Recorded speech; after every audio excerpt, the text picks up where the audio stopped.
Second seed time, spring 825 week, location, Seagate port and river-walled city of the Duchy of Karsala. New Seagate clung to the coast like a barnacle to a hull, a town whose very breath smelled of salt, fish scales, and the faint, persistent odor of decay that seemed to cling particularly thickly to the old pier. It was seed time, the bright, demanding period when the soil grudgingly offered up its promise, and yet, here, beneath the high, white sun of the blossoming season, a shadow lingered. The air, usually thick with the scent of sun-warmed earth and the sweet perfume of the fruit orchards, was instead tainted by a cold, marine dread. Alderman Fitzwilliam, a man whose girth suggested a long, comfortable acquaintance with fine dining and short, brisk walks, wrung his hands until his knuckles shone like polished ivory. He had offered the 50 gold pieces, a sum that made a craftsman like Berwick Harpswell, currently polishing the brass rivets on a set of new seed sowers, raise a contemplative eyebrow, and the promise of pardons, a lure almost as potent as coin in a town where minor debts were often as common as loose floorboards. Berwick, meticulous by nature, valued precision above all things, and the sloppiness of these rumors irritated his organized soul. Strange noises, unnatural shapes, the kind of vague nonsense that spooked superstitious dockworkers but held no quantifiable data. Anya Meadowsweet, whose gentle nature usually made her the town's unofficial balm, looked drawn. She was busy at her small stall, offering the last of the slightly sweeter winter root vegetables, but her eyes kept drifting towards the sagging silhouette of the old pier. She whispered to Sarah Meadowlake, who was trading remedies near the newly repaired smithy, that old man Hemlock hadn't slept properly in a fortnight, claiming the keening was the sound of the sea claiming its due. Sarah, whose journeyman's skill in healing lent her an air of calm authority, merely adjusted the collection of glimmerseeds she planned to sell to the passing tinker caravan, noting the strained quality in Anya's voice. Willow Larkspur, meanwhile, was harder to pin down. She had been seen near the edge of the docks at dawn, not listening for ghosts, but examining the tide line with the focused intensity of someone identifying a rare spore. The burgeoning life of seed time, the vibrant blooms on the fruit trees, the communal effort in the fields, felt like a mocking counterpoint to the gloom settling over Oak Haven's waterfront. They were all, in their different ways, observing the approaching storm, waiting for the precise moment to apply their specific skills against the unquantifiable threat that tainted the profitable spring tides. Berwick, ever the pragmatist, approached the problem like a broken mechanism. He needed data. That meant talking to the relics. His first stop, 2 days into the investigation following Fitzwilliam's official pronouncement, was Old Man Hemlock, who inhabited a shack leaning precariously into the salt marsh. The early morning light of seed time was beginning to break, a clean, pale wash over the horizon, but Hemlock's shack was perpetually dim. Berwick, who possessed the patience of a master clockmaker when faced with a stubborn gear, sat on a crate outside. Hemlock, Berwick stated, his voice low, showing no hint of the impatience he truly felt, the alderman offers coin. I offer a careful eye. Tell me what you saw, not what you dreamt. Hemlock, a figure whittled down by decades of wind and brine, finally emerged, smelling faintly of old fish and cheaper spirits. He spoke of the scraping sound, not wood on wood, but something harder, like bone dragged over stone. Berwick took meticulous notes on a scrap of parchment, sketching the relative angles Hemlock described. That afternoon, the trio, Berwick, the meticulous craftsman, Anya, the quiet empath with her herbalist satchel, and Sarah, the shrewd apothecary, consulted Sister Agnes at the small, austere monastery carved into the limestone cliffs overlooking the harbour. The air inside the scriptorium was cool and still, a stark contrast to the bustling seed fairs happening miles inland where tinker caravans displayed their shining wares. Sister Agnes, her face a roadmap of piety, spoke not of ghosts, but of the sunken debt, an ancient tragedy involving the sea serpent's folly from 3 centuries past. The ritual, she breathed, her voice rustling like old vellum, the rite demands a sacrifice of artistry, not blood, to appease the captain's rage. She offered him a fragmented map section, salvaged from a monastic library, pointing toward the submerged wreck, an area usually avoided even by the hardiest divers. It was Willow Larkspur who provided the crucial link during the shared, meager meal that evening, a supper of salvaged winter potatoes and newly sprouted greens. Willow, chewing slowly, her eyes focused somewhere beyond the flickering campfire, mentioned that the unsettling keening matched the sound profile of certain deep-sea flora that bloomed only when exposed to rare mineral runoff that might be disturbed by recent seismic shifts near the wreck site. The shared meal cemented their reluctant alliance. Beric sought the mechanism, Sarah and Anya sought to heal the community's fear, and Willow sought the natural cause that lay beneath the superstition. Their investigation spanned the week, each day marked by the shifting quality of the spring sunlight. Day 3 saw Beric and Willow chartering a small, sturdy fishing skiff, pushing out just beyond the warning line the fishermen had established. The air was heavy, smelling strongly of blooming orchards carried miles on the gentle offshore breeze, a scent utterly incongruous with their task. Beric, using a finely calibrated depth sounder he had personally improved, a journeyman mechanician's touch, tracked the wreck site.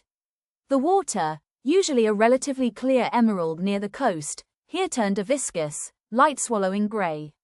Willow, utilizing her subtle command of nature, sensed vibrations in the hull, not merely the sea's natural movement, but rhythmic disturbances. "It is almost deliberate, Beric," she murmured, adjusting the thick wool shawl Anya had insisted she wear against the sudden chill rising from the depths. They couldn't dive without equipment, so Beric instead employed a mechanical grabber, a complex rig of levers and articulated claws he'd designed for delicate engine repair, lowering it to retrieve samples from the seabed near the jagged silhouette the sounder indicated. They recovered strange, oily black silt and several pieces of wood petrified by time, yet overlaid with a disturbing, pale phosphorescence. Meanwhile, Sarah and Anya visited Bartholomew, Barnacle Bart, Higgins, finding the salvage expert nestled in a notoriously disreputable tavern near the outer harbour walls. Bart, shrewd and smelling of cheap tobacco, initially scoffed. "Ghosts don't pay debts, girlies, salvage does." However, Sarah, utilizing her sharp judgment honed by managing the apothecary, didn't bargain in coin. She offered him a highly refined, rare medicinal poultice, a complex recipe involving glymaseed and preserved elderberry that promised relief from his chronic rheumatism. Intrigued by the quality of the concoction, Bart finally admitted that he'd been hired recently to move some heavy, oddly shaped iron plating near the pier, work he found distasteful because the noise started immediately after he finished. The plating, he admitted, was being moved by men wearing dark robes, who spoke in unsettling, repetitive chants that made his skin crawl. This confirmed the cult of the tide thread. Beric and Willow, returning late that evening, spread their findings on a rough table at their rented lodging. The silt matched Sister Agnes's description of materials used in ancient sea-binding rituals, and Bart's testimony pointed directly toward active cult activity amplifying whatever natural or cursed phenomenon was occurring. Their simple meal that night was tense, the promise of the burgeoning season momentarily forgotten in the face of deliberate, dark machinations beneath the waves. The timeline compressed swiftly as the full moon of seed time approached, drawing the cult's activities to a fever pitch. Beric, recognizing the cultists' need for a stable locus for their summoning, cross-referenced the map from Sister Agnes with Bart's description of where he moved the iron plating. The confluence pointed directly beneath the oldest, most rotten section of the pier, a section usually avoided even by rats. They decided upon action during the blossom phase of the season, just as the night air was thickest with the heavy, intoxicating scent of the fruit tree blossoms. This was their window. The cult would be distracted by the height of their ritual, and the scent would help mask their approach. They moved under the deep velvet of the night, the only light coming from the sliver of moon battling the heavy sea mist. Beric, carrying customized grappling hooks and a set of meticulously crafted clockwork distraction devices, took the lead. Anya and Sarah stayed back near the shore, ready to tend to any injuries and, crucially, to deploy Willow's specialized herbal smoke bombs, a potent mix designed not to harm, but to disrupt unnatural concentrations of energy. The confrontation beneath the pier was chaos distilled. The cultists, perhaps 10 strong, were chanting around a massive, barnacle-encrusted altar where they intended to place a pulsing, obsidian idol. The noises Beric had come to despise, the scraping and the gurgling, were now deafening, amplified by the wooden structure above. Beric didn't charge. That was the way of brutes. Instead, he activated 3 small, clockwork noisemakers, designed to mimic the sound of collapsing timber, setting them at staggered intervals. The sudden, sharp reports caused momentary panic among the robed figures. This was the opening. Willow, moving with a silent grace surprising for one usually tending delicate blooms, hurled several clay pots filled with her smoke mixture. The resulting cloud, a thick, sweetly pungent, strangely green haze, enveloped the central altar. Cultists shrieked, clutching at their eyes, their concentration shattered. Sarah, seeing a robed figure stumble near the water's edge, swiftly applied a precision-thrown net, a device Beric had quickly improvised, snaring him instantly. The leader, attempting to finish the invocation, roared in frustration. Beric, seeing the idol momentarily unguarded, didn't engage the man. He targeted the foundation. Using a specialized, heavy-duty chisel and a small, alchemically charged hammer, he struck the central piling nearest the altar, aiming not to destroy it, but to loosen the rusted iron plates Bart had been moving, plates that were clearly acting as the ritual's grounding rods. The resulting shudder caused the obsidian idol to slip from the cult leader's grasp, plummeting into the churning, noise-filled water below, immediately silencing the unnatural symphony. The aftermath settled with the tide, leaving behind only the smell of brine, spent sulfur from Willow's herbs, and the lingering metallic tang of fear. The sudden silence was more profound than any noise had been. The obsidian idol, claimed by the abyss, presumably returned whatever dark energy it held back into the deep, neutralizing the immediate threat posed by the cult of the tide. The surviving cultists, disoriented and robbed of their focus, scattered into the shadows, none wishing to face the returning wrath of the seasoned fishermen who were now cautiously approaching the pier, lanterns held high against the receding mist. Alderman Fitzwilliam arrived shortly after the dawn truly broke, painting the harbor in the soft, promising light of high seed time. He found Beric, meticulously collecting evidence, a few broken ceramic shards from the ritual pots, a length of unnaturally stiff rope, and the broken mechanism of one of his own distraction devices, which he examined with professional chagrin.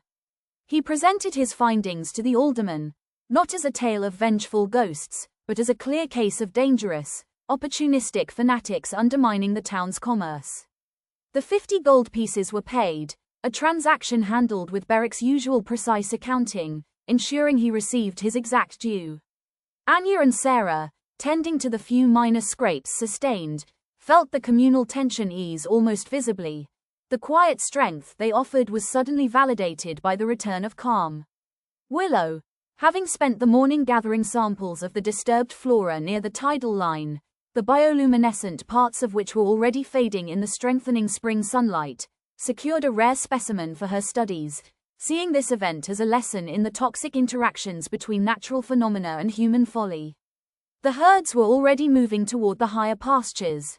The merchants' caravans were rolling past the town square with renewed vigor. The roads, bustling with the itinerant trade of the season, suggested Oakhaven was quickly reintegrating into the rhythm of spring's intensive labor. Beric, looking at the repaired pier pilings, which needed proper, structural work, a task he mentally logged for the coming weeks, felt a rare sense of satisfaction. It wasn't just functional, it was soundly secured against the unseen threats. The artistry of preparedness had won the day, allowing Oakhaven to once more focus on the vital, honest work of sowing and growth, leaving the whispers of the drowned pier to fade back into the deep.